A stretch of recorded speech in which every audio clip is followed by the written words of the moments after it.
Buenos días. Soy Carlos Enrique Blón, presidente de CEDICE, y para nosotros es un absoluto honor tener a Cayetana Álvarez de Toledo presentándonos su libro Políticamente Indeseable en este fantástico seminario que nos va a traer su punto de vista y sus observaciones. Para mí, yo anoche estuve leyendo el libro, desgraciadamente no terminé, pero llegué como a tres cuartas partes. Y el libro es bastante autobiográfico y es además un atlas de lo que es el mundo político de España, que a mí como venezolano me da una envidia sana, porque es una democracia vibrante donde se puede decir lo que uno piensa todavía y los cambios que vienen son posibles, como el que pasó recientemente, y eso nosotros aquí no lo tenemos. Eh, Cayetana es muy amiga del país, ha venido varias veces y la última vez que la vi fue para nuestro 30 aniversario y espero que pronto la podamos ver también. Pero este libro vale la pena, es un análisis profundo de lo que pasa, porque además ella es historiadora de Oxford, doctorado en Oxford, y lo expresa y lo cuenta pues en su libro, que como dije es autobiográfico. Y me parece para se dice muy importante que una persona liberal, defensora de los principios y los valores liberales a todo trance, aun cuando la gente le impide pasar, ella pasa y defiende sus principios y lo dice muy bien en su libro, nos pueda tener primero, dedicar ese tiempo a escribir ese libro y segundo, tener la relación, como ella lo dijo antes de empezar, que una vez que va cambiando y evolucionando y mejorando España, también nos puede ayudar a Latinoamérica. Entonces, sin más, quiero pasarle la palabra a mi amigo Carl Crispin, quien es escritor y según tengo entendido y me dijeron en su casa, ya se leyó dos veces el libro y él mismo dijo que ha escrito 70 y pico notas al respecto, así que mejor que nadie, Carl puede hacer la introducción al libro. Muchas gracias y que lo disfruten al final seguramente haré alguna pregunta. Gracias. Bienvenida, Muchas Cayetana. gracias, muchas gracias, Carlos Enrique. Muy buenos días a todos. Para mí es un inmenso privilegio y un honor realmente poder tener esta conversación sobre el libro Políticamente Indeseable con Cayetana Álvarez de Toledo, a quien le he seguido la pista hace muchísimo tiempo, es decir, mucho antes, es decir, desde que escribía en El Mundo y, por supuesto, dado el interés nuestro en sencillamente ventilar los asuntos de la libertad en nuestro país, pues obviamente nosotros hemos hemos tenido una inmensa empatía y es bueno resaltar la palabra empatía porque es una de las que precisamente resalta Cayetana en su libro, más que hablar de simpatía, de empatía, realmente por su defensa de la libertad. Este libro yo lo recomiendo ampliamente para su lectura. Es decir, este libro no solo debería ser leído por los que creemos en la defensa de la libertad, sino por todos aquellos que piensan dedicarse a la política con devoción, es decir, con convicción, con vocación de servicio y sobre todo con un sentido ético de su actuación, ¿no? Pero hay muchos puntos para hablar con Cayetana. Yo quisiera, es decir, comenzar hablando de lo que es la política para Cayetana, la definición de la política para Cayetana, porque es verdaderamente interesante. Ella dice que la política le ofrece una especie de adrenalina muy poco usual, que goza un mitin y que tiene una suerte de orgullo inconmensurable en servir a su país. Pero por otro lado, dice que no le gusta el poder. Y entonces tiene una frase magnífica con la cual yo quisiera comenzar, que dice: me gusta tanto la política como poco el poder. Es una afirmación valiente y muy inusual. Bueno, muy buenos días a todos y de verdad muchísimas gracias por esta invitación. A Carlos Enrique por su amable presentación, a mi querida Rocío Guijarro también, a Carl por tener esta conversación conmigo. Antes que nada decir que, en fin, yo tengo un profundo afecto por Venezuela, llevo muchos años acompañando el proceso de lucha de la democracia, por la democracia y por la libertad en Venezuela. A mí no me lo tienen que contar, yo he estado ahí, es verdad que se dice hace ya 9 años, pero también hace 5 años y en otras etapas como periodista. Yo he visto a los jóvenes opositores torturados, he estado en las cárceles, he estado en las calles, he visto a los ancianos sufriendo, los niños, es decir, a mí no me lo tienen que contar y por eso vuestra batalla por la libertad también es la mía. Siempre digo que no hay fronteras morales en esto y que tenemos que estar juntos y ayudarnos mutuamente y tenéis todo mi apoyo siempre en esa crucial batalla. Y agradezco especialmente esta oportunidad también para hablar de este libro, que sí, es una mezcla de varias cosas. Tiene una parte biográfica, autobiográfica, de memoria personal, una parte de ensayo político y una parte de crónica periodística sobre mi experiencia en la primera línea política. Y esa frase que resaltabas, Carl, sí, es verdad, a mí me gusta tanto la política como muy poco el poder, en el sentido de que esa lucha absolutamente cruda a veces y descarnada simplemente por alcanzar el poder, a mí me deja fría, ¿no?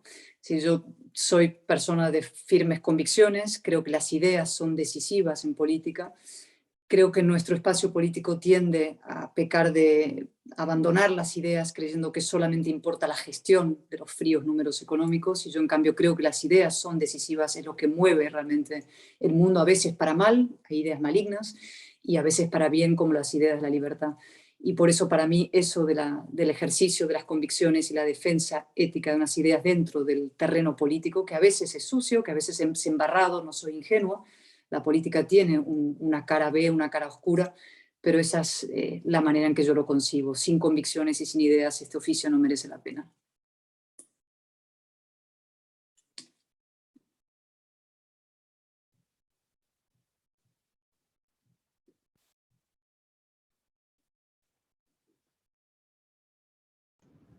Ok.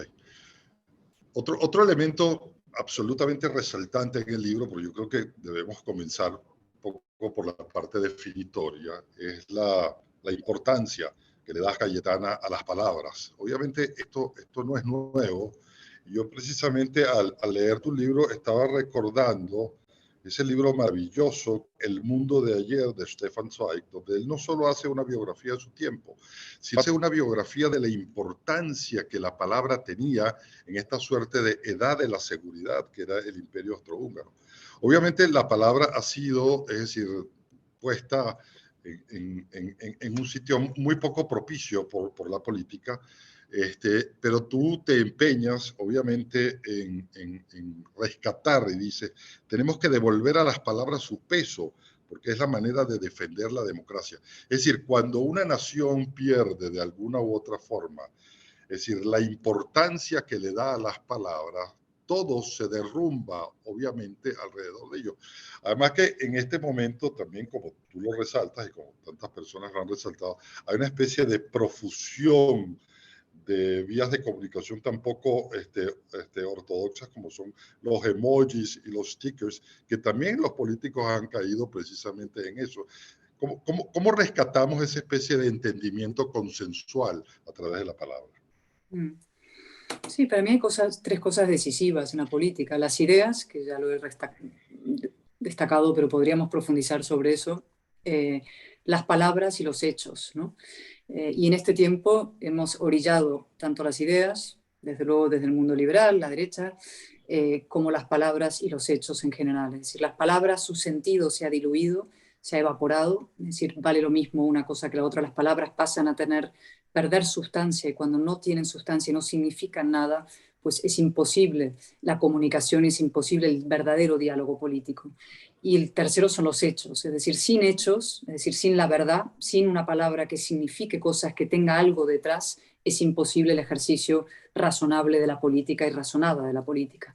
Voy a poner un ejemplo para concretar, ¿no? La palabra diálogo, por ejemplo, es de las palabras más manoseadas del diccionario en política.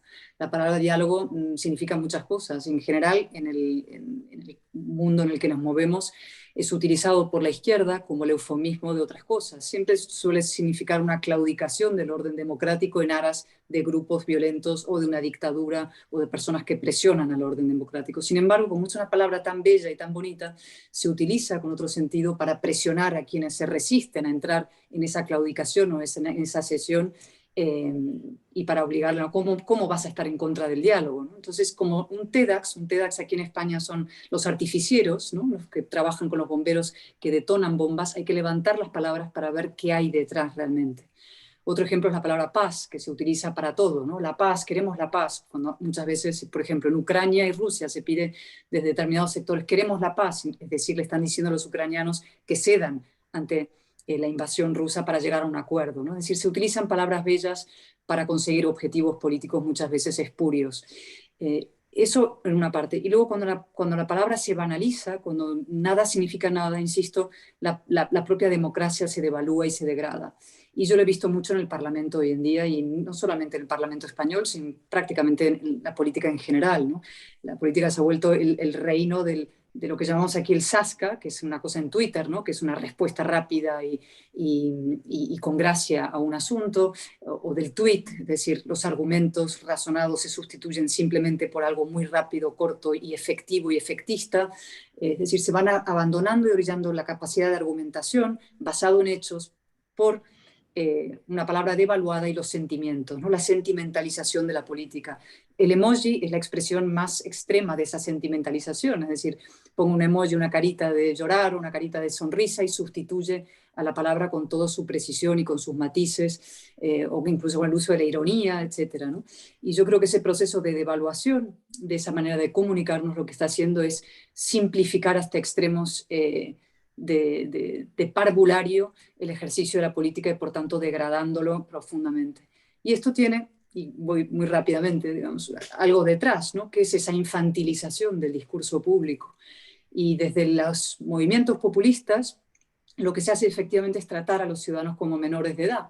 Entonces se mastican los mensajes hasta hacerlos muy sencillos, se utilizan los sentimientos, se apela a lo más visceral de los seres humanos, que lo tenemos dentro, en lugar de tratar al ciudadano como adulto, como una persona que es capaz de tomar decisiones a veces difíciles, distinguir lo que es verdad de lo que es falso, asumir sacrificios cuando hay que asumirlos, etc., ¿no? Entonces, parte del proceso de regeneración de la política pasa, insisto, por devolver el peso a las palabras, por devolver a las ideas su valor, por recuperar los hechos, los facts en el discurso público, es decir, la verdad existe, los hechos existen, no hay hechos alternativos, sino que hay hechos y verdad, y por tratar a los ciudadanos como lo que son, que es adultos.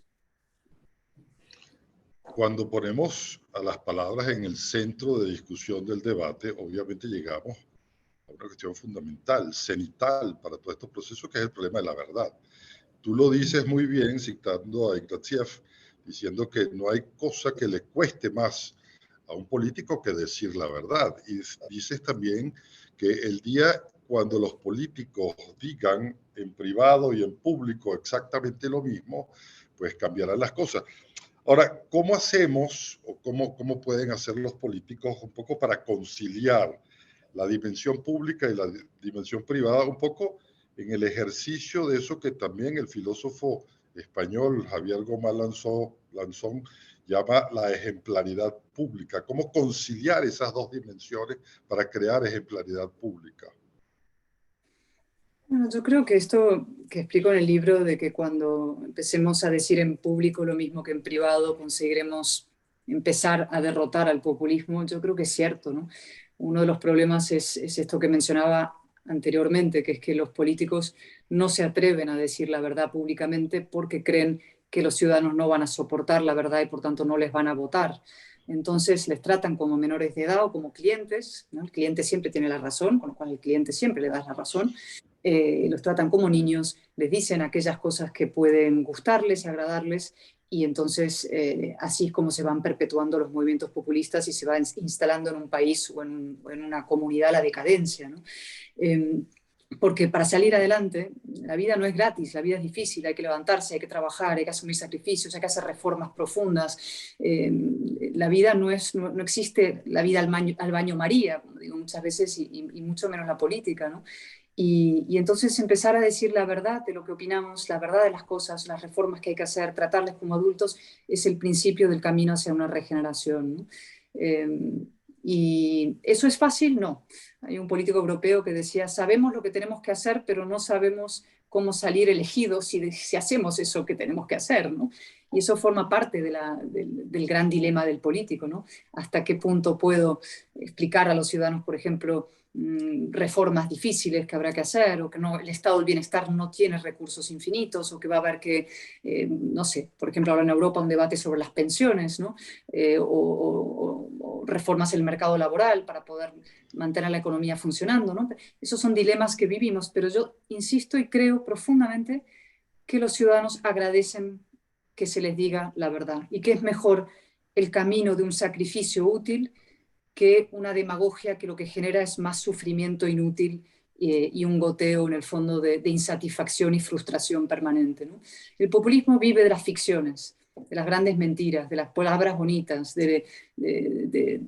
eso, del líquido amniótico, de la felicidad y del paraíso en la tierra. Pero ese paraíso en la tierra no existe.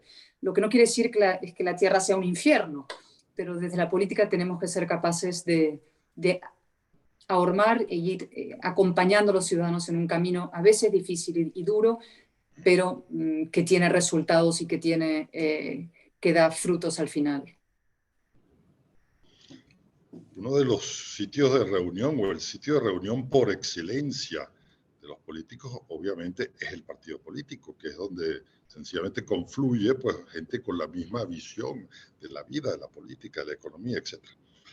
Este libro tuyo que me ha hecho, digamos, recordar otras lecturas, me hizo recordar, es decir, por el tema de los partidos políticos, aquella magnífica y contundente frase que está en la novela de Arthur Koestler, El cero y el infinito, que explica muy bien, digamos, el peso de los totalitarismos en el mundo de las opresiones. Es una frase magnífica que dice, el partido no se equivoca nunca.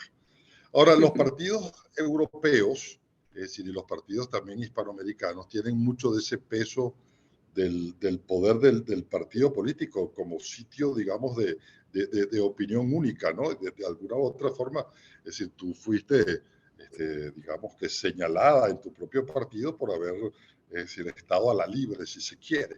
Entonces, tú dices que hay cosas, por ejemplo, cuando se trata de un debate moral, que debe dejársele digamos, al miembro del partido de opinar libremente, pero que hay otros campos o otras disciplinas donde, es decir, donde debe imponerse de alguna u otra forma la disciplina del partido. Me encantaría que hablaras sobre eso, porque eso forma parte un poco de la renovación de los partidos políticos para dar más voz democrática a sus miembros.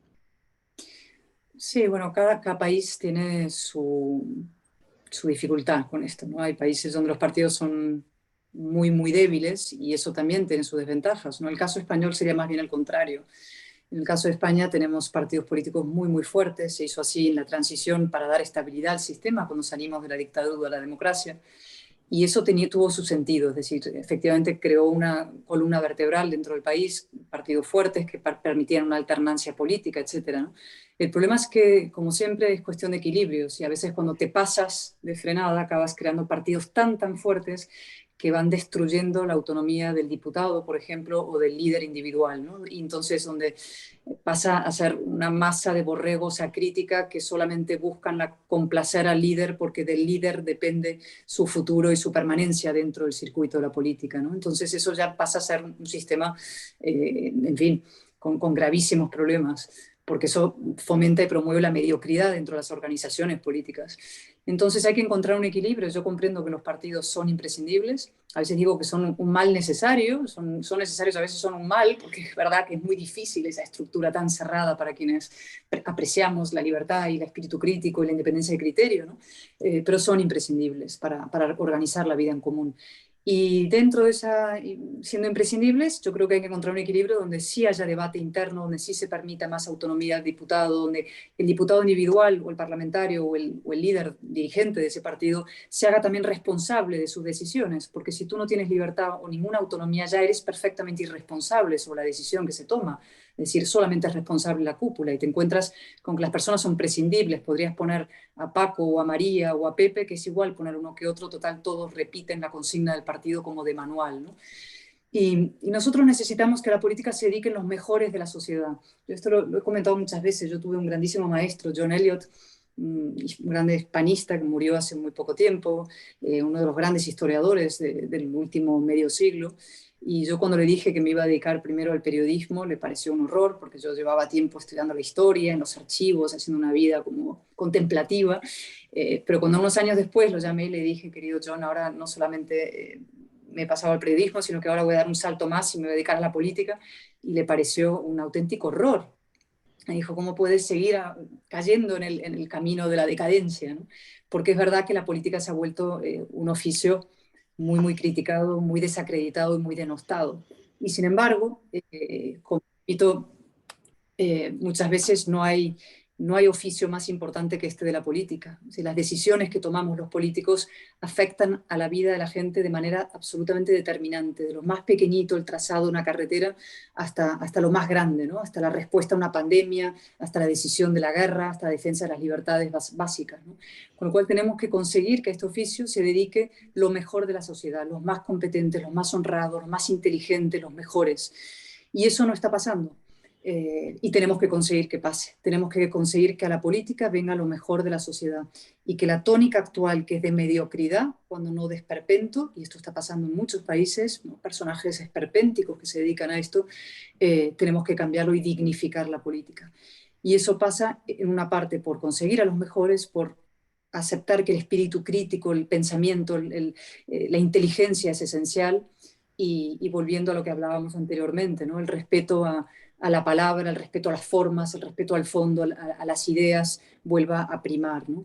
Yo digo muchas veces, es muy infrecuente, pero qué maravilla es cuando de pronto se sube a la tribuna, por ejemplo, del Parlamento, un orador y empieza a hilvanar un discurso, cuidando las palabras, cuidando los hechos, utilizando argumentos, ¿no? Donde brillan la belleza y la verdad, ¿no? En esos momentos que se hace como un silencio en la Cámara, la política recupera su sentido, su dignidad, y una cosa muy importante que es la confianza de los ciudadanos. Y recuperar esa confianza, que los ciudadanos vuelvan a pensar que el político es alguien auténtico, es alguien que dice la verdad, es alguien que está dispuesto a sacrificarse, es alguien que merece su confianza. Así empezaremos el proceso de regeneración. Ahora, no solo los partidos políticos son, digamos, el elemento natural de la actuación política, porque tú tienes una experiencia tremendamente memorable que vale la pena insistir para que hables un poco, sobre todo al público venezolano que nos sigue, sobre la Fundación de Libres e Iguales, que es una fundación donde caben, digamos, adversos, si se quiere, pero con un sentido, con un propósito, digamos, amparado por la defensa del constitucionalismo. Algo así como una reunión de adversarios dignos, para utilizar la frase de Montaigne. Sí, esa plataforma se creó para hacer frente al proceso separatista en Cataluña y en el País Vasco, bueno, para el proceso de destrucción de la España constitucional. La montamos un grupo de personas diversas, había gente que venía de la socialdemocracia, liberales, conservadores, periodistas, políticos pocos, estaba yo y poco más, pero intelectuales, digamos. Y eso fue y sigue siendo, porque existe como plataforma, pero creo que un experimento eh, extraordinario, desde luego para mí muy emocionante, de la reagrupación de los distintos, de la reagrupación de los demócratas en defensa de valores comunes, ¿no? ¿Qué ha pasado en las últimas décadas? Que hay una izquierda que a partir de, digamos, el fracaso del comunismo sustituye la igualdad como gran tótem y causa por las identidades, ¿no? La identidad, como decía Tony Judd, es una palabra muy peligrosa, es una palabra que causó estragos en el siglo XX, los nacionalismos son identitarios y una vez más en el siglo XXI son los que están destruyendo las democracias desde su interior, ¿no? Y la izquierda, que emprende esa deriva reaccionaria con la bandera de la identidad, destruyendo las democracias dentro, deja un espacio de unos progresistas que sí son ilustrados, que sí se identifican con los valores de la modernidad política y que se unen a otros que están en el espacio liberal y otros en el espacio conservador para defender esos valores que son los que hacen posible la convivencia y el pluralismo en un sistema democrático. Ese fue el experimento de Libres e Iguales y eso es de alguna manera lo que creo que se tiene que producir por la base y también por las élites en muchos de nuestros países, ¿no? Y en esto... Le hace- sí, No, no, sí, dime. adelante, adelante. No, no, Tú dime. le haces un pequeño homenaje a José María Aznar y de hecho dice que la reacción de Aznar frente al problema vasco fue lo que un tanto te motivó a ti para dar el gran salto hacia la política. Y me parece una cosa tremendamente curiosa que no solo le reconoces la experiencia política a Aznar, sino que dices algo que es breve, pero que es muy importante, que Aznar también tenía lecturas. ¿Por qué los políticos de nuestro tiempo no tienen lecturas? Bueno, es una buena pregunta, pero porque, como te estaba diciendo, la política ha sido, digamos, invadida por un proceso general que está pasando en muchos sitios, que es el auge de la mediocridad y la destrucción del mérito, ¿no? Y esto es algo que, insisto, afecta a todas las élites, afecta también al periodismo. El mérito está siendo sustituido por otros conceptos, la identidad, por ejemplo, es uno de ellos. Es decir, en lugar de elegir a los mejores, elegimos por cuotas a los que van a tomar decisiones en nuestros países, o en las academias, o en los tribunales o en las instituciones, ¿no? Aquí en España querían pasar el gobierno una ley que establecía cuotas en todas las instituciones y los órganos constitucionales. Y si tú estableces cuotas por delante, cuotas identitarias, cuotas de sexo, de género, de color de piel, de orientación sexual, estás anteponiendo criterios otros a los que son los del puro mérito, ¿no?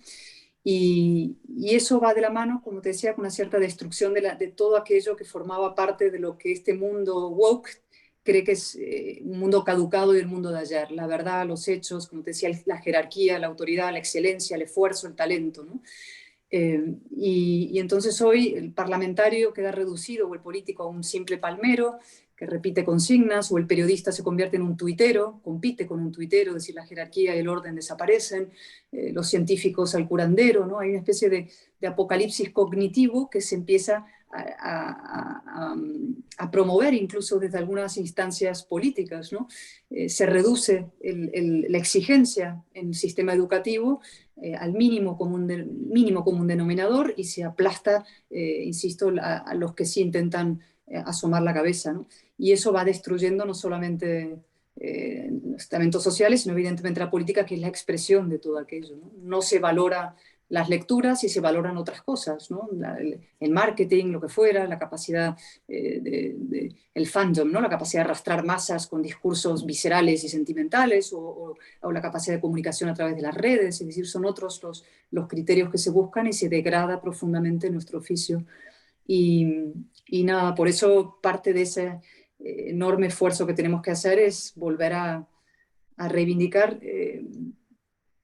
la élite en el sentido más bonito y neutro y puro del término, es decir, en los mejores, es decir, intentar promover la excelencia y premiar a aquellos que se esfuerzan y el talento para conseguir que sean ellos los que estén en las instancias políticas es absolutamente crucial. Yo coincido contigo cuando dices que solo el orden liberal es, digamos, el principal antídoto frente a la implosión autoritaria, para citarte textualmente. Ahora, el liberalismo, es decir, cuando The Economist cumplió 150 años, el editorial de The Economist decía que había que reinventar el liberalismo. Y muchos de los liberales nos preguntamos cómo hacer para que el liberalismo tenga mayor llegada. Es decir, no sé si es un problema, no sé si es que las personas en su mayoría le tienen miedo a la libertad, porque la propuesta de la libertad que defiende el liberalismo es una libertad responsable. ¿Cómo hacer para que el liberalismo sea, digamos, una moneda de circulación diaria en nuestro mundo político de nuestro tiempo? Vamos a ver, yo para empezar no soy pesimista en eso, ¿no? Yo sé que hay mucha gente que dice, no, las ideas de libertad están en repliegue, el avance del autoritarismo, sobre todo en América Latina es muy notable, la deriva reaccionaria de izquierdas, autoritaria otra vez, ¿no? Y sin embargo, yo siempre intento ver las cosas un poco del otro lado, ¿no? Soy optimista de carácter, ¿no?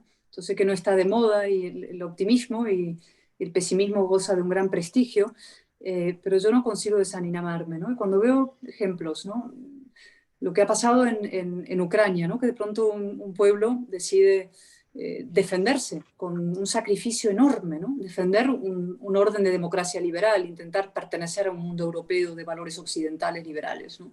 Frente a una invasión nacionalista, frente a una invasión completamente totalitaria, destructiva, ¿no? Lo que pasó en Chile también.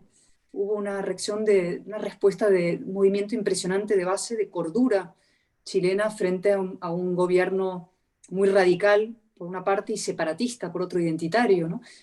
Hay una revuelta de mujeres en Irán que por primera vez, inédito, se defienden las libertades. Esto que ha pasado en España hace unos días, unas elecciones donde había una respuesta impresionante de, no sé, una mayoría realmente impresionante de españoles que dijo no queremos avanzar por la vía de la destrucción de la nación cívica moderna liberal, ¿no?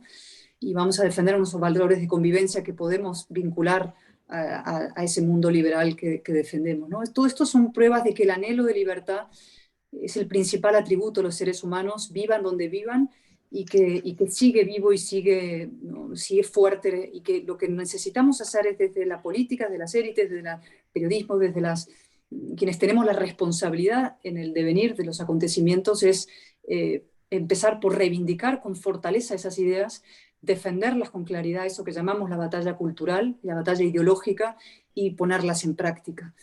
Y yo creo que, como decías tú, citabas hace un momento, hoy son más necesarias que nunca, ¿no?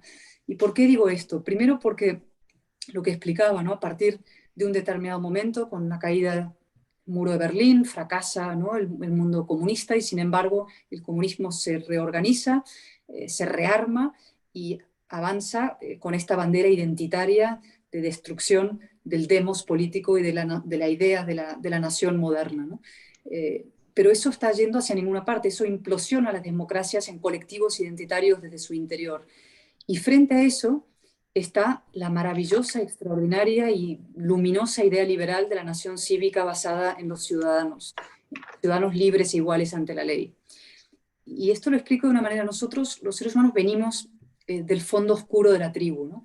En nuestro cableado genético está el miedo, el odio, el recelo hacia los que son diferentes, ¿no? Pero precisamente ese viaje de civilización es un viaje de salida de la tribu, del encuentro con otros hombres y con otras tribus, ¿no? De acercamiento, es un viaje impulsado por la curiosidad, por la ansia de conocimiento, también por la necesidad, ¿no? Y ese viaje alumbra esa idea, que es la idea que está en el fondo del mundo liberal, que es una idea llena de fuerza y de decencia, que es que las personas no se nos juzga por nuestros atributos identitarios, sexo, raza, color de piel, etcétera, sino simplemente por nuestras conductas, por nuestros hechos. Eso es la nación moderna, eso es la nación cívica, ese es el corazón de la idea liberal, que es la que hoy está en retroceso en muchos de nuestros países, y es, sin embargo, la única respuesta posible, compatible con la justicia, con la dignidad y con el progreso económico y social, ¿no? Con lo cual, frente a eso, frente a esa regresión abrazada por la izquierda identitaria, tenemos que no caer en un movimiento pendular, reaccionario, identitario de otra índole, sino reivindicar esa idea liberal extraordinaria. Y con ella todas las que hay detrás, que son, fíjate, la verdad de la que hablábamos antes, ¿no? Frente a la mentira y a los eufemismos que campan a sus anchas. El valor, por supuesto, de la libertad de expresión frente a la censura y la cancelación. La propiedad privada, que es base absoluta, ¿no? de un sistema democrático. La ley, ¿no? La idea de que sin leyes, las leyes son los que permiten una convivencia civilizada. Esta idea de que los tribunales no pueden juzgar sentimientos o de que los sentimientos se ponen por encima de las leyes es completamente disolvente. La aceptación de la autoridad legítima, hablábamos de las jerarquías, ¿no? Los sistemas de fuerzas de seguridad, las policías legítimamente investidas de nuestra autoridad, las instituciones, el Parlamento, la justicia, la separación de poderes, es decir, todo eso que forma parte de nuestro corpus de ideas, muy ampliamente entendido, hoy es más imprescindible que nunca. Y si las reivindicamos con claridad y damos la batalla para nivelar el tablero, y de eso podemos hablar luego, cómo nivelar ese tablero que tenemos inclinado, estamos en la parte baja y nivelarlo, entonces vamos a empezar un proceso de recuperación de nuestros sistemas democráticos. Todas estas políticas identitarias, es decir, ante las cuales tú dedicas buena parte de tu escritura en este libro, de esta batalla cultural, que es la batalla de la civilización, es decir, dices que las identidades colectivas no existen, es decir, que sencillamente hay que reivindicar la identidad individual, pero una cosa muy curiosa, porque toda esta especie de exportación de ideas, es decir, vienen precisamente de la irradiación cultural que en los últimos tiempos ha hecho los Estados Unidos. Hay un escritor español, Vicente Verdú, que publicó hace muchísimos años un libro llamado El Planeta Americano, y ahora resulta que somos tributarios del planeta americano y de todo lo que se les ocurra, digamos, a este feminismo de tercera ola, a estas nuevas tendencias. Es más, recientemente en El Mundo, en el periódico donde tú escribes, hubo una especie de glosario hace 3 o 4 días de lo que se puede y no se puede decir. Es que vivimos en una época de censura absolutamente. Sí, pero por eso te digo, no hay que tener miedo a enfrentarse con esto. De hecho, es imprescindible para defender ese suelo de ilustración y de democracia liberal. O sea, no hay progreso fuera de ese orden liberal y por tanto es imprescindible defenderlo con todo coraje y sin miedo. Eso empieza. Estados Unidos es quien se ha convertido en el gran exportador y gran, digamos, proyector de estas ideas completamente reaccionarias, pero eso empieza, como decíamos, en mayo del 68, ¿no? En los debates, en los debates intelectuales de esa época, ¿no? Cuando, como decía antes, ¿no? Las ideas de izquierdas tradicionales, el comunismo empieza a implosionar, pero se encuentra el sustituto del obrero en el sujeto identitario, ¿no? Es un proceso que viene de lejos, pero que ahora ha alcanzado cotas grotescas completamente, ¿no? Y frente a eso, lo que sí tenemos que tener es la fortaleza y primero la claridad en las ideas y luego el coraje a la hora de defenderlas, ¿no? Y eso es algo que nos falta en muchos de nuestros países. Nosotros, el mundo liberal, la derecha, por resumir, ¿no? Tiende a despreciar la política y decir que las ideas son cosas de izquierda, ¿no? Nosotros nos dedicamos a los números, ¿no? Tendemos a distinguir ideas de gestión, ¿no? Sin entender que la buena gestión son buenas ideas encarnadas, ¿no? Y que las ideas de libertad, las nuestras, son precisamente las que han sido capaces de sacar a millones de personas de la pobreza. Tendemos a pensar que los seres humanos son máquinas puramente materialistas, a las que solamente les importa el bolsillo, ¿no? Llegar a fin de mes y la economía. Yo digo, eso no es verdad, los seres humanos somos animales morales, tenemos ideas, ideales, aspiraciones. Y lo último que tendemos a hacer nosotros, en eso que llamo el tablero inclinado, es a dejarnos definir por la izquierda, ¿no? Desde los complejos y el miedo, ¿no? Entonces estamos deseando que la izquierda nos llame moderados y no radicales, y entonces la moderación se convierte en esa medalla que te coloca a la izquierda en la solapa cuando te portas bien, es decir, cuando haces lo que a ella le conviene. Y esto se da en España, se da en Francia, se da en Colombia, se da en Chile, en Argentina, se da en tantos sitios, ¿no? Es un denominador común. Tú ves los movimientos de izquierdas que detestan a la derecha, intentan destruirla, y hay sectores en la derecha que admiran a esa izquierda e intentan parecerse un poquito a ella, ¿no? Y el resultado es eso, que estamos en ese tablero inclinado, en la parte baja, la izquierda arriba, nosotros abajo, los liberales, de forma que a veces llegamos al gobierno, como Sísifo, con nuestra roca a cuestas, llegamos al gobierno porque la izquierda lo hace muy mal, pero nunca llegamos al poder. Es decir, no tenemos la capacidad de transformación que se requiere. Entonces, ¿qué hay que hacer? No hay que entrar en el guerra civilismo, es decir, el odio recíproco, sino dar esa batalla ideológica y cultural para nivelar el tablero y darnos cuenta que en las ideas, en esa batalla de las ideas, está el principio de, en fin, de la capacidad de, no solamente de convivencia, como decía, democrática, sino por supuesto de todo lo que viene detrás de la democracia, que es el progreso, el bienestar, la creación de clases medias, etc. ¿Eso es conflictivo? Sí. Hay que estar dispuesto a asumir el conflicto y eso a veces no es agradable. Entonces, a veces te someten, lo explico, ¿no? La izquierda, de luego en España, ¿no? Y yo creo que en Venezuela, por supuesto, ha sucedido con el socialismo, te colocan en una disyuntiva perversa, te dicen sumisión o conflicto. Y si tú no te sometes, entonces te lanzan al paredón como mínimo de Twitter, en nuestro caso, ¿no? Te llaman fascista, te llaman machista, te llaman racista, te cancelan, como decías tú, en Estados Unidos. En otros países esa cancelación es incluso física, desde luego eso ha ocurrido en Venezuela. Y sin embargo, cuando te dicen sumisión o conflicto, la única respuesta moral y aceptable es conflicto. Hay que asumir ese conflicto. No hay defensa de la democracia posible cuando te colocan ante esa disyuntiva que la de asumir un grado necesario e imprescindible de conflicto. Digo, como el salmón río arriba. Hay un elemento que tú incluyes que me parece tremendamente interesante, que forma parte precisamente de uno de los peligros, es decir, de la defensa de la civilización occidental. Sí, recuerdo también una frase de Cyril Connolly en La sepultura sin sosiego, que decía que la civilización se mantiene gracias a escasas personas y en escasos lugares. Bastarán un par de bombas y un par de establecimientos penitenciarios, decía Connolly, para hacerla acabar por completo. Pero hoy en día eso se ha cambiado porque justamente lo que tú señalabas, el tema del autoodio occidental, que ahora las culturas que tradicionalmente son, es decir, culturas que pertenecen a la civilización occidental, y me refiero, por ejemplo, al caso hispanoamericano como absolutamente típico. Entonces, la reivindicación del indigenismo, la reivindicación de factores culturales absolutamente ajenos a nosotros, de modo que nosotros tenemos un corpus civilizatorio que ponemos, es decir, en la balanza, es decir, y lo juzgamos todos los días. Es decir, ¿cómo terminar con ese autoodio occidental? Bueno, es como la quinta columna, ¿no? Es una quinta columna. Nosotros, el mundo occidental, el mundo liberal, tiene dos grandes adversarios. El externo, que es el orden iliberal, es decir, eso tiene dos grandes actores, que son Rusia y China, y luego algunos países amigos que actúan desde el interior del orden liberal.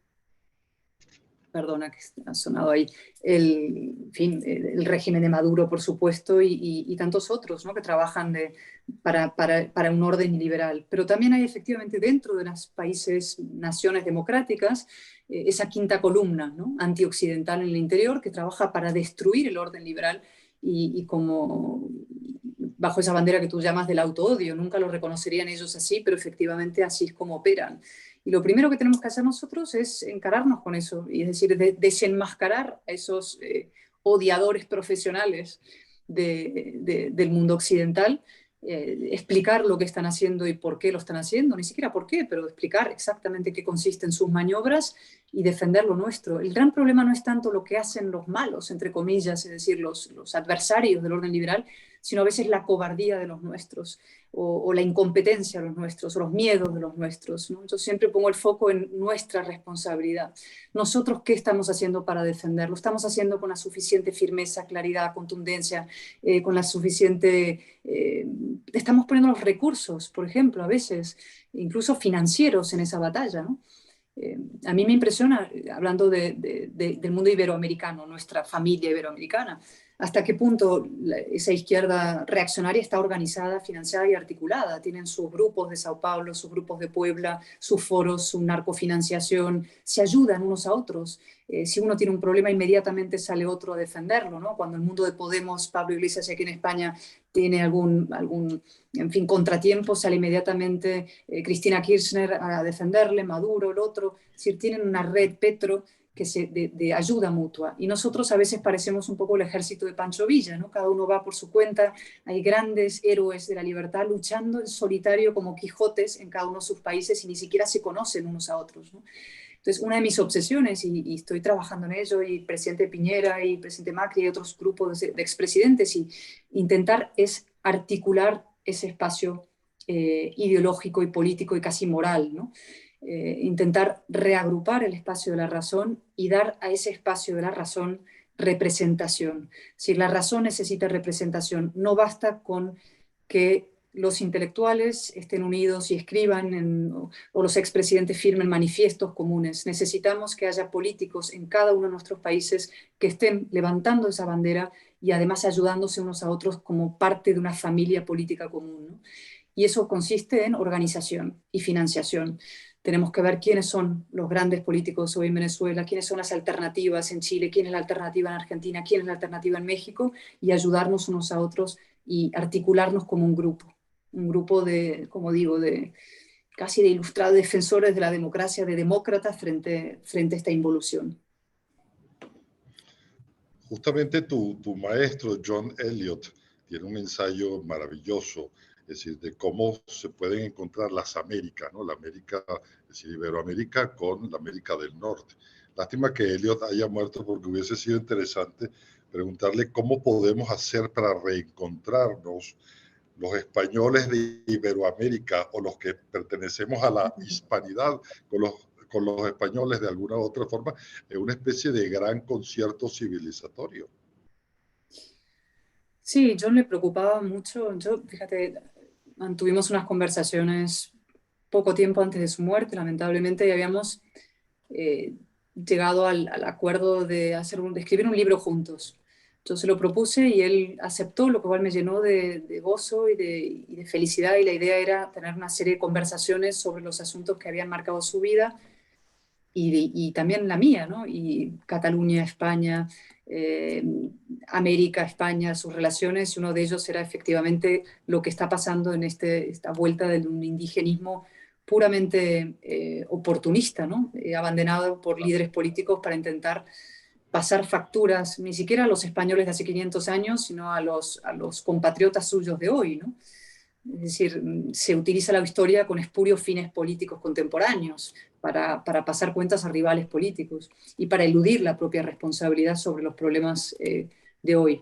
Y entonces, ¿cómo poder combatir ese movimiento que es tan fácil? Es uno de los atajos de los malos gobernantes y de las trampas que utilizan los malos gobernantes, es ese revisionismo histórico. Y eso, como siempre, no hay respuestas fáciles ni varitas mágicas a eso. Eso pasa por una labor intelectual de desmontaje de las mentiras y de las trampas, y luego por el imprescindible concierto de la política. Necesitamos políticos, como vuelvo a insistir, y perdona que insista tanto en la responsabilidad de quienes estamos en este oficio, que estas ideas las lleven a la práctica y sean capaces de defenderlas desde las instituciones, ¿no? Y eso, sí, eso no abunda, es verdad. Sí. Uno de los elementos de mayor importancia en tu libro Políticamente Indeseable es precisamente el problema de Cataluña. Es decir, ¿cómo hacer para que Cataluña vuelva al constitucionalismo amparado por la Constitución del 78? Otro elemento que a mí me llama la atención es que al problema catalán, es decir, le endilgan el nacionalismo. Yo creo que debería decírsele regionalismo para no darle una concepción nacional, en todo caso. Sí, pero es verdad, pero la palabra nacionalista hay que dejarla con toda su carga peyorativa y no, digamos, el nacionalismo es la guerra, como dijo Mitterrand en un célebre discurso, y es verdad, ¿no? ¿Cómo se puede hacer? Pues mira, tenemos que hacer algo que no hemos hecho en 40 años, que es sustituir la política de apaciguamiento del nacionalismo por una política de reafirmación constitucional y democrática. Es decir, amparar, proteger, financiar, promover a la otra mitad de Cataluña que existe. Es una mitad a la que nadie le ha hecho caso en 40 años, ¿no? Hemos metido recursos emocionales y financieros en intentar contentar y apaciguar a quienes nunca se iban a apaciguar, que era el mundo nacionalista y separatista. porque estos viven es un mecanismo de promoción social y a su vez de agravio permanente, ¿no? Es el victimismo como gasolina de un modo de hacer política. Y entonces lo que hay que hacer es cuidar, proteger, financiar, fortalecer, dar potencia a la otra mitad de Cataluña, que es la mitad realmente tolerante, luminosa y democrática. Y tenemos una oportunidad ahora. Si conseguimos el día 23 de julio derrotar definitivamente este proceso malhadado que encarna el presidente actual de gobierno, que lidera una coalición con todas las fuerzas separatistas, filoterroristas, golpistas, lo que se llama el gobierno Frankenstein. Si conseguimos derrotarlo definitivamente, ese proceso de reafirmación democrática y constitucional podrá ponerse en marcha y esa será nuestra responsabilidad hacerlo. Uno de los graves problemas de nuestro tiempo, que tú también desarrollas en tu libro, es la xenofobia. La xenofobia surge obviamente cuando aparece la polarización, pero hay una serie de partidos en Europa que han hecho de la xenofobia una bandera, pero no solo en Europa, sino hace un par de días en Carolina del Norte, Donald Trump habló pestes de los migrantes venezolanos. De modo que hay una preocupación tremenda por esa especie de exclusión ahora como bandera, y exclusión que hace, es decir, partidos políticos y figuras de primer orden en el mundo. Creo que se está acabando el entendimiento en ese sentido. Eso es el tema del que llevamos hablando, ¿no? Es el tema identitario. Y muchas veces la respuesta a la deriva identitaria de la izquierda, tiene 5 partes, ¿no? Colectivismo, o sea, monto un colectivo identitario, le adorno con los atributos de la víctima, es decir, el victimismo. El tercero viene la cancelación de quien pueda disputar esa categoría de víctima, ¿no? Tercero viene una segregación de la sociedad y luego la polarización, ¿no? Eso es la deriva reaccionaria de la izquierda.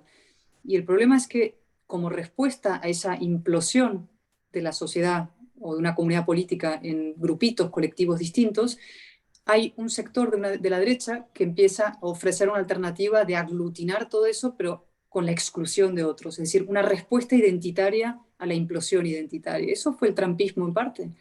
Y eso ha sido tantos movimientos, no sé, el lepenismo en Francia, etcétera, una respuesta identitaria a la implosión identitaria. Y lo que yo digo es, no, la respuesta a la deriva esa y a la división en identidades tiene que ser la nación cívica, la nación ilustrada y la idea de ciudadanía. Es decir, que a los seres humanos, vuelvo a la idea inicial, no se nos juzgue por ningún atributo, ni color de piel, ni de sexo, ni de orientación sexual, ni de género, lo que fuera, sino simplemente por nuestros hechos y nuestras conductas. Hay una escena maravillosa en la película que yo recordé hace un par de años, o un año, cuando murió Sidney Poitier, el primer actor negro en ganar un Oscar, guapo, así, una de sus muchas maravillosas películas era aquella de Adivina quién viene a cenar esta noche, que él hace de un guapo abogado de éxito que se enamora de una chica blanca. Y entonces le presentan primero a Katharine Hepburn y otros que son los padres de ella, que están en shock porque ella trae a un chico negro, su novio, y luego van a presentar a los padres de él, ¿no? Y cuando el padre de él, negro, claro, descubre que su hijo le dice, me voy a casar con esta chica blanca, el padre estalla en cólera, ¿no? Porque dice, la lucha nuestra de tantas décadas de sufrimiento y de sacrificio y tu madre discriminados, ¿cómo vas a poder tú casarte con una chica blanca, ¿no? Y él le contesta esa frase maravillosa después de un altercado que tienen, una discusión como muy encendida. Él le dice, papá, yo te quiero, te amo, soy tu hijo, pero tú te ves a ti mismo como un hombre negro y yo me veo a mí mismo solo como un hombre. Esa frase maravillosa es el paso hacia la modernidad real y hacia la igualdad real, es decir, donde no nos miramos a unos u otros por nuestros atributos de ningún tipo identitario, sino simplemente como seres humanos y como ciudadanos de pleno derecho. Y hoy lo que estamos haciendo es una forma inversa de racismo, cuando solamente promovemos o distinguimos a las personas en función de su orientación sexual o su sexo o su color de piel, es una forma de racismo, llámese como se llama. No hay una discriminación en ese caso positiva, siempre lo es negativa. Y una frase más, o una reflexión, ya en el caso que más me afecta a mí, ¿no? Yo soy como mujer, lo digo 100 y 1000 veces, ¿no? Yo no quiero que a mí se me juzgue por lo que tengo entre las piernas, quiero que se me juzgue por lo que tengo en la cabeza. Es decir, y eso también es clave, ¿no? Se nos juzgue por nuestro mérito, por nuestra capacidad, por nuestro talento. Igualdad de oportunidades, por supuesto, y para eso está la sociedad y el Estado, para intentar ayudar en eso, pero no en la deriva en la que estamos. Hay un par de preguntas que han hecho los participantes. Pero antes de ello, a mí me gustaría preguntarte sobre algo que me hubiese gustado encontrar en tu libro y que creo que no lo metiste, pero que crees en ello, que son los derechos culturales. Por ejemplo, el tema de la tauromaquia. Es decir, la tauromaquia es la fiesta cultural más antigua de la humanidad. Si la describe Platón en el Timeo y en el Critias, cuando habla de los 12 reyes de la Atlántida que comisionaban uno de ellos para vencer a un toro con un trapo y con un palo, y luego se lo comían por una especie de festejo de reivindicación del antropocentrismo. Es decir, ¿por qué los derechos culturales también están en cuestionamiento? No solo en España, sino en buena parte del mundo. Es decir, los veganos, por ejemplo, no solo se contentan con comer vegetarianos, sino que quieren obligarnos a nosotros los carnívoros a comer del modo de ellos. Esto de los toros, sí, yo es verdad, no hablo de los toros y tendría que haberlo hecho, no sé por qué, no, esas cosas siempre se te quedan tantas cosas cuando acabas un libro en el tintero, ¿no? Pero los toros es unas cosas, unas reflexiones que yo he hecho, he escrito algún artículo sobre ello, que es, claro, no todo es bonito, ni perfecto, ni perfectamente moral en el mundo cultural, es decir, en los seres humanos hay cosas que nos gustan que no son perfectamente aceptables desde un canon moral estricto, ¿no? Eso forma parte también de la complejidad de la vida y del ser adulto, ¿no? Y los toros tienen esa parte, es decir, es un espectáculo muy impresionante, es una manifestación cultural efectivamente muy arraigada, pero yo no la voy a defender porque sea moral, ¿no? La defiendo por cultural. Y tiene aristas, esa palabra tiene aristas, que la hacen difícilmente digerible para una sociedad de Disneylandia, ¿no? Es decir, cuando mataron a la mamá de Bambi, el mundo cambió, ¿no? O sea, la muerte de la madre de Bambi nos ha hecho a todos una sociedad Disneylandia, ¿no? Donde los animalitos están humanizados, entonces el toro cómo va a sufrir, etcétera. Sí sufre el toro y el torero se juega la vida. También está la muerte, está la sangre, está el héroe, está la cara oscura de las cosas. Es decir, en los toros hay muchos elementos que desafían una sociedad infantilizada hasta el delirio, ¿no? Y que se ha vuelto profundamente intolerante por infantil, ¿no? Es decir, no se acepta, como tú decías, ninguna expresión cultural que no entre dentro de ese canon censor y a su vez profundamente pueril, ¿no? Entonces, sí, reivindicar los toros es ir contracorriente, desde luego, es ser, iba a decir contracultural, pero es decir, es ser cultural, defender una cultura y asumir que no todo es azúcar en la vida. Es decir, hay cosas que desafían la sensibilidad, pero porque tienen un valor cultural merecen ser defendidas. ¿Y cómo es esa figura del héroe que tú tomas un poco de la visión de Max Weber, ese héroe sobrio al que llamas, que debe participar en una lucha por la cultura? Bueno, ese párrafo maravilloso de Weber que yo cito mucho, que es aquel que habla de la vocación del político, ¿no? Solo aquel que, incluso cuando el mundo es demasiado bruto, estúpido para lo que él quisiera ofrecerle, solo aquel que ante todo eso es capaz de decir, no obstante, a pesar de todo, y sin embargo, dennoch, que es la palabra en alemán, solo aquel tiene vocación para la política, ¿no? Y dice también que el político tiene que ser un líder e incluso un héroe en el sentido más sobrio de la palabra. Eso es una expresión muy bonita. Y algo de eso hay. Es decir, es el hombre en la arena, que es otro de mis citas favoritas de Theodore Roosevelt, aquel discurso en la Sorbona ante unos alumnos hablando del hombre en la arena, ¿no? Que el que importa no es el crítico, el que está en la barrera y el que opina de lo mal que lo hace uno y otro, y que, ¿no? El que está ahí todo el día criticando a los demás, sino el hombre en la arena, que fracasa, que se levanta, que cubierto de heridas y con polvo y con sudor y con sangre, pero insiste y sigue luchar, y aquel que nunca deja tibio a nadie, sino que conoce el fracaso, pero también conoce digamos, el respeto que merece el haber luchado por el éxito. Y yo, eso es mi manera de entender la política, incluso diré la vida. Es decir, yo creo que no hay nada más importante en la vida que el valor.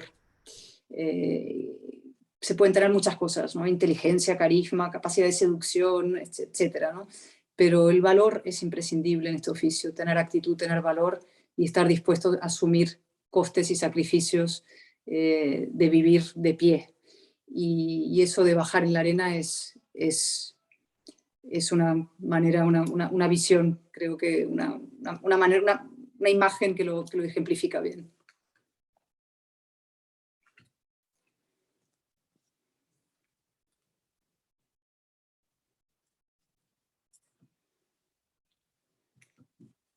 Cayó esto. Creo que Carl se desconectó. Sí, se cayó esto momentáneamente, pero ya estoy aquí nuevamente. Dale, Carl, ya para ir cerrando. Ajá. Sí, magnífico. Quería, Cayetana, unir algunas... bueno, se me perdieron las preguntas que tenía aquí en el chat. Alguien preguntaba, ¿cómo hacemos para formar hombres y mujeres de Estado? Y alguien decía, ¿cómo evitar la derecha nacionalista y con ello también no caer en, digamos, en las políticas identitarias de la izquierda, para que no nos confunda con las políticas identitarias de la izquierda? O sea, cómo conciliar precisamente estar en un espectro político, digamos, de la defensa, es decir, de ese orden liberal, sin caer en la derecha nacionalista y tampoco en la política identitaria de la izquierda. Y la otra pregunta era, ¿cómo se producen hombres y mujeres de Estado? Que me parece una pregunta tremendamente interesante. Pues lo del péndulo hay que evitar ese atajo, ¿no? O sea, el populismo es el atajo de los mediocres. Es decir, populismo lo hace cualquiera, nacionalismo lo hace cualquiera. Yo misma podría bajar ahora a la Plaza Colón y con un micrófono y empezar a enardecer a las masas y soltar soflamas viscerales y tribales sobre la España en peligro, etcétera, de alguna manera muy, ¿no? Y eso lo hace realmente cualquiera. Bueno, gente con más capacidad que otra, pero es un discurso muy fácil. El atajo a los sentimientos es facilísimo. Para movilizar con la razón hay que valer. Y eso es un desafío, pero eso es lo que tiene interés, ¿no? Para el atajo sentimental, insisto, ya están los mediocres. Respecto a cómo formar hombres de Estado, bueno, es una pregunta tan grande, ¿no? Hay que empezar por formarles, y eso que hablábamos antes de la educación, ¿no?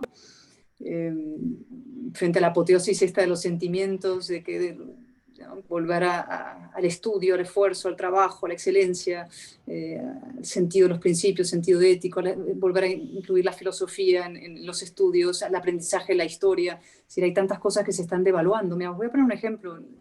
El gobierno socialista en España aprobó, entre muchas tonterías que aprobó esta legislatura, una nueva reforma de la ley de educación, donde se introdujo una reforma para introducir las matemáticas socioemocionales con perspectiva de género.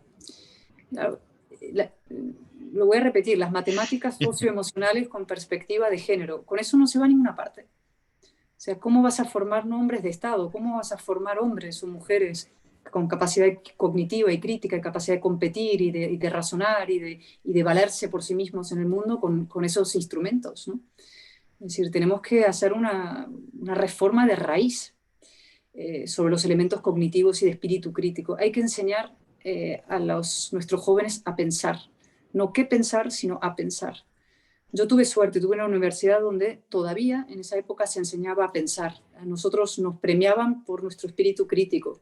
No diré díscolo, pero sí crítico. Es decir, usted tiene que pensar por sí mismo. Yo le doy a usted un tema y usted rebátame los argumentos. No me dé usted la razón, rebátamelos. Y eso ha sido sustituido por la sentimentalización brutal, identitaria en parte, incluso en mi propia universidad en Oxford, donde los movimientos woke y así de identidad están en pleno, en fin, ebullición, y eso, claro, destruye la capacidad de tener hombres de Estado. Entre otras cosas, por una cosa, si para poder un hombre de Estado, ¿quién es? Es alguien que tiene posiciones políticas, puede tener firmes, pero también la capacidad de debatir y de discutir y de deliberar. y hoy se está destruyendo esa capacidad de deliberación y discusión porque la gente no soporta la opinión del otro. Y no la soporta porque la concibe como una agresión a su yo, a su pura identidad, ¿no? Volviendo a ese concepto clave, ¿no? Entonces, a los niños sobreprotegidos, mimados en el líquido amniótico universitario, donde se les dice que el mundo fuera esa agresión a sus sentimientos, a su identidad, no están capacitados para tener una deliberación democrática. Y yo digo, es clave. Yo reivindico mi derecho a ofender y mi derecho a ser ofendida. Sin ese derecho a ofender y a ser ofendido en las opiniones no hay tolerancia posible. El derecho a ofender y a ser ofendido es clave para un sistema democrático donde viva la tolerancia y, por tanto, para que existan hombres de Estado capaces de aceptar que existen opiniones distintas y gobernar para todos. Por ahí viene, aunque parezca paradójico, es así.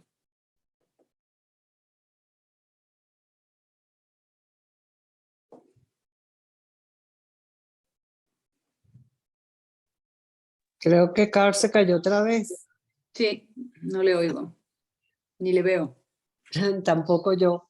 Bueno, Carl, no sé si podrás conectarte otra vez, pero creo que ya podemos cerrar este extraordinario encuentro con nuestra querida Cayetana. No sé si el presidente de SEDICE está allí para que despida. De verdad, Cayetana, ha sido una clase magistral. Carl, maravilloso. Lástima que en el último momento, bueno, ya tú sabes en nuestro país cómo funcionan los servicios básicos, Cayetana, no tengo que contarte mucho. Carlos Enrique, entonces te doy la palabra para que despidas a la magnífica Cayetana y que venga pronto a Venezuela a compartir con nosotros esta lucha por la libertad. Adelante, Carlos Enrique. Tengo planes de ir pronto, o sea que no desvelo nada, pero sí, tengo esperanza. Claro que sí, te protegeremos mucho. Yo sigo la idea de Rocío. Ahí tenemos que tratar de que tú puedas volver a ver esto. Nada más quería cerrar con una idea que me ha, en los últimos 2 años me ha influido. No sé muy bien cómo aplicarla, se dice, pero es el libro de Murray Rothbard que se llama La ética de la libertad, que ataca muchísimo a los gobiernos y me hace recordar lo que decía Lord Acton de que el poder absoluto corrompe absolutamente. Nosotros aquí tenemos un ejemplo increíble de eso. Y ojalá que Venezuela y los países vecinos y España lleguen a absorber un poco de esa manera jeffersoniana de tener un gobierno limitado, pequeño, que no llegue a esa corrupción y a ese ansia de control del individuo que vemos aquí, que vemos en muchos otros países. Pero mira, no, de verdad que ha sido una clase de lujo, Cayetana, muchísimas gracias y tu libro lo voy a terminar de leer con mucho gusto. Gracias, Carl. Muchas gracias y hasta siempre. Y mi más fuerte abrazo a todos. Gracias, Cayetana. Gracias a todos. Y a Carl, pues un abrazo por esta magnífica entrevista que nos hizo. Buenísimo, Carl. Muchas gracias.